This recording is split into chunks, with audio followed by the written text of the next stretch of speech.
The King family legacy is one that changed the course of history for Black people in America. It extends well beyond Dr. Martin Luther King Jr.'s untimely passing in 1968. It is a legacy that is marked by the pursuit of civil justice and peace in the nation. Unfortunately, the King family legacy is also tainted by wrongful deaths. 6 years after the assassination of one of the world's most esteemed leaders, Dr. King, his mother, Alberta Williams King, would suffer the same fate, dying at the hands of a gunman. The tragic incident led the world to wonder why anyone would seek to harm a family who has already experienced so much sorrow. Some would say the answer is religion, others, misguided anger. This is the untold true story of the assassination of Alberta Williams King and the Black Hebrew Israelite who took her life. Mrs. Alberta Williams King was born in 1903 in Atlanta, Georgia. She was the daughter of Jenny Celeste and Reverend A.D. Williams, the second pastor of Ebenezer Baptist Church in Atlanta. The upstanding values her parents instilled in her, principles that she would pass down to her children, are the foundation for the historic legacy created by her second-born, Martin Luther King Jr.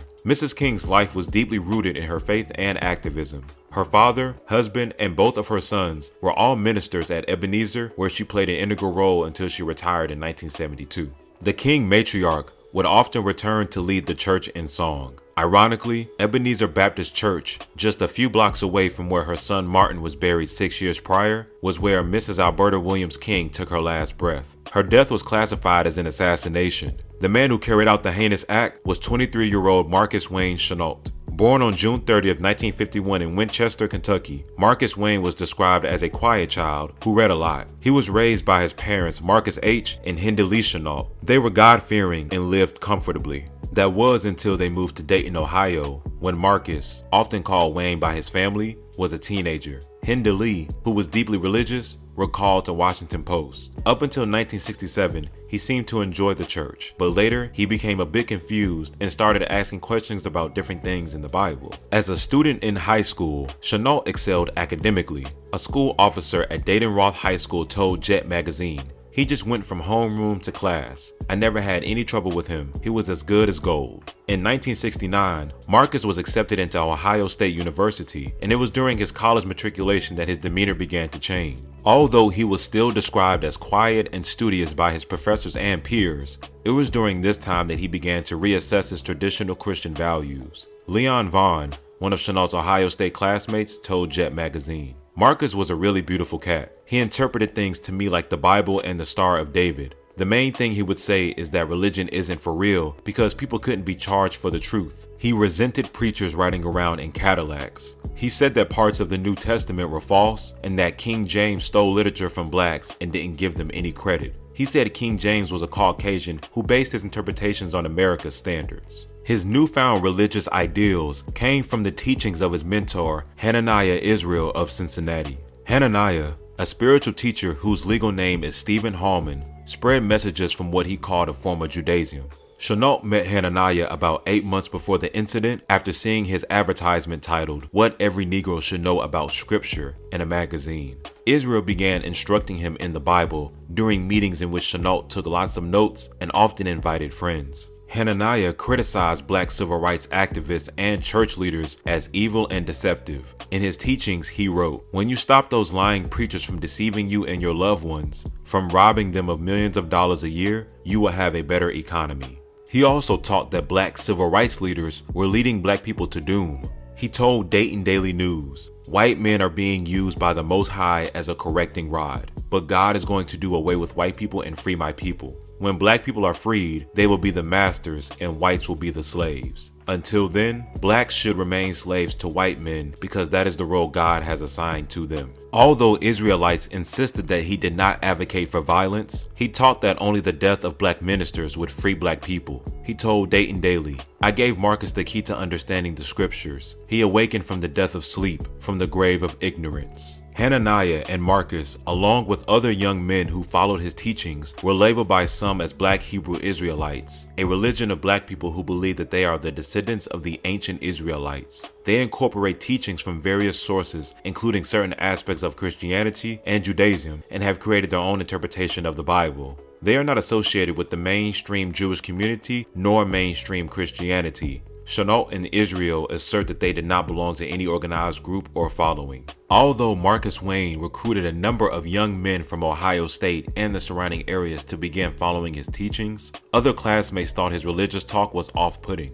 We always thought he was a little weird, but there were a lot of weirdos on campus, Carol Peters told New York Times. She recalled having lunch with Chenault on occasion, but eventually began to avoid him. She said that he would get high and talk about the Bible at parties, and a party was no place to talk about the Bible, but he did, and people were turned off by it. By his junior year, Marcus dropped out of college and began to focus on religion. He adapted a head honcho persona. His neighbors took note of the change, accompanied by him shouting obscenities and Muhammad Ali type rhymes out of his apartment window while blasting soul music. He wrote General Chenault with 4 stars on his mailbox and Servant Jacob on his apartment door. His antics led him to being arrested for disorderly conduct, which seemed to have pleased him. Chenault's neighbor, Richard Keish, recalled as a group of people who gathered for the spectacle that Chenault came out with his hands up saying things like, "No comment," putting his hands on the car to be searched even though no one asked him to. Keish also shared with Jet magazine that Chenault told him that he would soon be all over the newspapers and that he was going to Atlanta to meet Destiny. On Friday, June 28, 1974, Marcus Wayne Chenault returned home for what seemed to be a routine visit. According to Marcus Sr., Wayne seemed as normal as ever. That night, Marcus stole 2 pistols from his father's bedroom. The next day, he bought a bus ticket to Atlanta, Georgia. After a 12-hour trip, Wayne had made it to his destination, where according to a taxicab driver's testimony, he was picked up from the bus station and asked to be taken to Ebenezer Baptist Church. On the way, he asked the driver if Mr. and Mrs. King attended the church every Sunday. Later that morning, after being picked up from a motel, Marcus was taken back to the church. He was invited to attend men's Bible study. Marcus introduced himself and said he was from Ohio. According to witness testimony, once the service began, he was seen sitting in the Amen corner of the pews, which is normally reserved for the most devout worshipers. Mrs. King finished playing the Lord's Prayer on the organ, and as the congregation bowed their heads in prayer, they heard Marcus shout, "I'm taking over here this morning." They looked up to find him standing on the pew holding a gun. His first shot struck Mrs. King in the head and she fell over the organ. "It seemed like I was watching a scene from a bad movie play out," Christine King Ferris, Alberta's daughter, would recall in her 2009 memoir, Through It All. Marcus fired every round in his gun. He stood over Mrs. King and shot her again. He shot a deacon, Edward Boykin, and a church member, Jimmy Mitchell. Mrs. King's grandson, Derek, who said he helped to subdue the gunman as he tried to reload a pistol, told The Guardian. "He was delirious. He said over and over, 'The war did this to me. It's the war.'" As Marcus fled, the sanctuary was in chaos. Christine described, "There were people everywhere. There was a throng of onlookers. When I looked in their eyes, I saw what is often described as the 1,000-yard stare. It was a kind of blankness I'd never seen before." Mrs. King was taken to the nearby Grady Memorial Hospital, where officials say she was barely alive on arrival. The King family arrived at the hospital shortly after to learn the unfortunate news that Dean Edward Boykin and Mama King had passed away. Chenault was arrested and taken to the same hospital as his victims to be examined before being taken to jail. He and Reverend King crossed paths and exchanged words. King told Jet magazine, "There wasn't much conversation between us, but I did ask him why did he do this. He answered by saying that all Christians were his enemy." Chenault had another revealing encounter that day with Reverend Ralph D. Abernathy, president of the Southern Christian Leadership Conference. Reverend Abernathy just so happened to be visiting the Atlanta chapter president, Hosea Williams, in the Fulton County Jail. From a cell nearby Hosea's, Chenault called to Reverend Abernathy and said, "If you want to live, you had better get rid of that Reverend in front of your name." Inside Chenault's Columbus apartment, officials found a list of 10 names that he intended to kill. Along with Reverend Abernathy,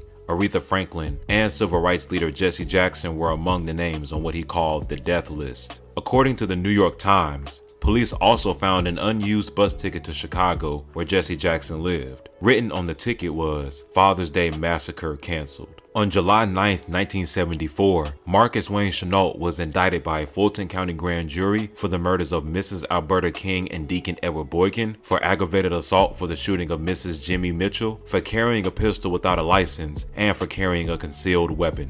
Marcus was found guilty on all charges and sentenced to death by electric chair. Dr. Lloyd T. Backus, director of the Law and Psychiatric Service for Grady Hospital, examined Marcus for 7 hours. He was determined to have schizophrenia and declared insane at the time of the murders. Although it was said not to have affected his ability to decipher right from wrong, Dr. Backus' testimony was that Marcus suffered from delusions of grandiosity. His sentence was reduced to life in prison, partially due to the King family opposing the death sentence. Upon hearing the news that Marcus was responsible for the death of Mrs. King, the Chenault family was in disbelief. His sister Nancy told Jet magazine the only explanation for Wayne's actions was that he went berserk. "We have every record that Dr. King has. We loved him, the whole family." Hinda Lee, Wayne's mother, who was in such a state of shock that she had to be sedated, told Washington Post, "I know I didn't raise him this way. He was a good boy and we never had any problems with any of the kids." Some black public figures spoke out about a conspiracy regarding Mrs. King's death.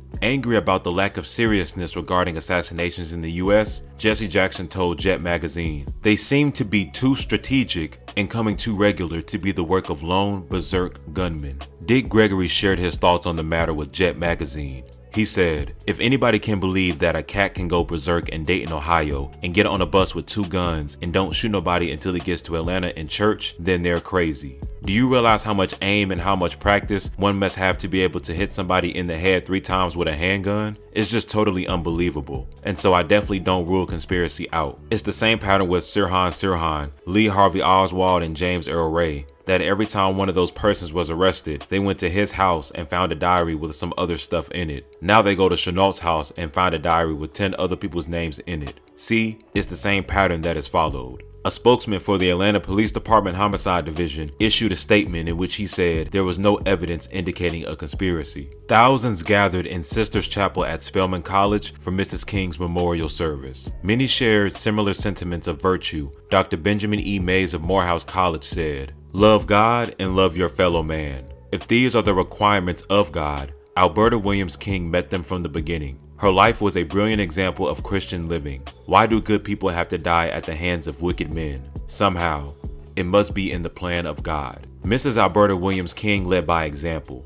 In the words of Dr. Julius S. Scott of Spelman College, "We looked at her and we saw all our imperfections. It was the foundation of her faith that enabled her assassin to take a bus from Ohio to Georgia and not have to sit in the back." Marcus Wayne Chenault died of a stroke in prison in 1995. He was 44 years old. Stay up to date with the latest news and comedy by subscribing here to our YouTube channel, follow Comedy Hype across all social media, and look out for original content on our new streaming service at comedyhype.com. For Comedy Hype News, I'm Ramil Thompson.